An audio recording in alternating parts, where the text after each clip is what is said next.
This is Jamaica Worldwide.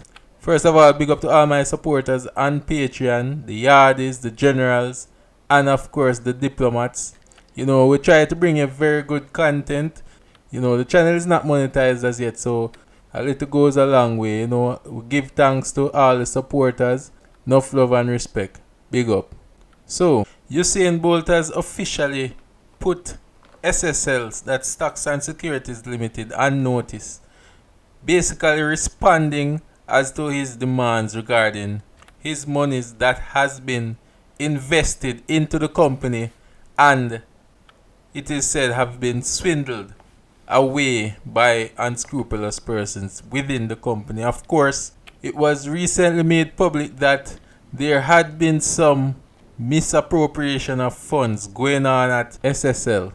Of course, that's Stocks and Securities Limited, which it was revealed that some of these monies included those belonging to the former world and Olympic champion Usain Bolt, who had invested reportedly $10 million into the company and of course is now understandably furious about the revelations being made in the media.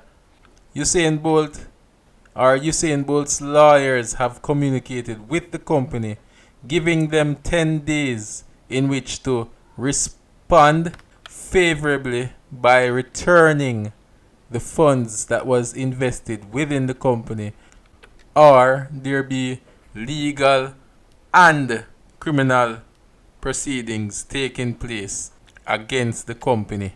So of course, 10 million US, that is about $1.8 billion.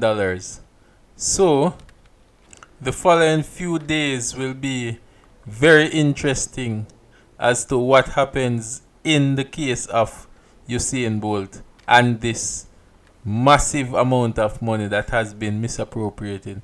It is said that he had invested $10 million, after which at some point in October of 2022, it is said that there was only $2,000 left in the account. Of course, Usain Bolt did not come by this money easily.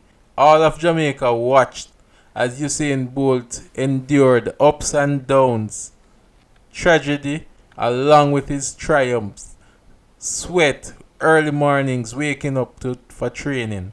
Of course, if anyone had given any company $10 million or 1.8 billion Jamaican dollars, they would not be very happy about this situation.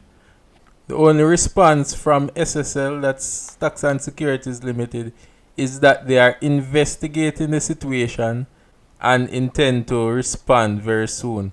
However, that soon cannot be soon enough, as Usain Bolt is of course understandably upset and very taken aback by the fact that the company had been very careless with the funds, to the extent that $1.8 billion Jamaican could have been fleeced from the company, or maybe on the other hand misappropriated, or maybe being withheld. Nothing can explain this, right? Many Jamaicans already have a very skeptic mindset about banks and financial institutions. So to hear that one of Jamaica's most beloved athletes, Usain Bolt, went to the Olympics, went to World Championships, went to all kinds of diamond leagues, all kinds of training, all kinds of events, and has put Jamaica on the map, holding the last 2 world records. It is a shame that this man has been the victim of such what can only be described as a crime. Anyway, people, let me know what you think. What do you think Bolt should do? What do you think SSL should do? What do you think will happen in the coming weeks? As a matter of fact, let me know what you would do if you had $1.8 billion. Anyway, big up to all my Patreons, big up the Yardies, big up the Generals, and big up the Diplomats. Bless up. This is Jamaica Worldwide.